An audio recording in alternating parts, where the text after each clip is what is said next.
And we begin this half hour with the latest on evictions. You might recall on Thursday, the Supreme Court blocked a federal moratorium on them, putting 3.5 million people at risk of losing their homes. And here in Mecklenburg County, we know some evictions did still happen despite the Biden administration's ban on them. The Charlotte Journalism Collaborative did a 6-month review of court removal orders, and it found that the tenants removed were disproportionately in low-income minority neighborhoods, some of the most vulnerable residents during the pandemic. WCNC Charlotte's Lexi Wilson sharing the stories behind the data. Since the pandemic, home has a new meaning. For some, it became their office, others a brutal reminder of no job.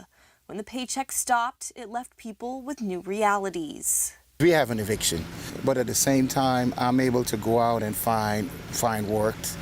I drive a Uber, I'll do whatever it takes to provide for my family.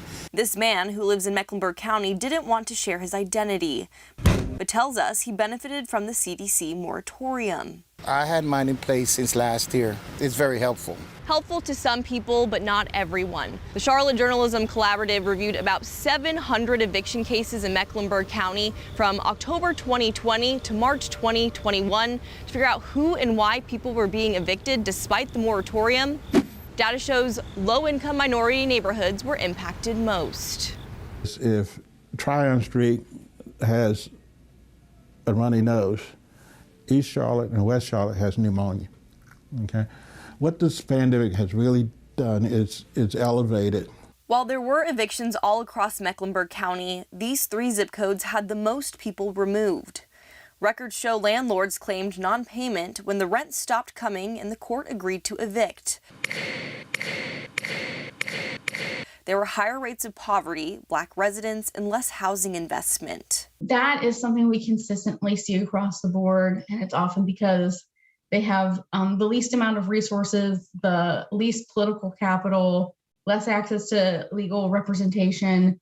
Still, evictions did slow big time in 2020 compared to 2019.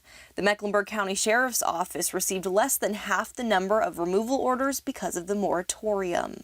They say there's no place like home, but now that the federal moratorium is no longer in place, some people won't have a home. We still have COVID going on, and we still have this new variant.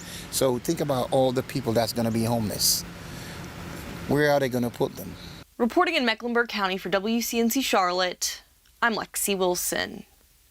And we mentioned this Charlotte Journalism Collaborative. We wanted to let you know WCNC Charlotte is one of 7 major media companies and other local institutions part of it in trying to seek solutions to this affordable housing crisis in Charlotte. If you'd like to view other solution stories, just head over to WCNC.com.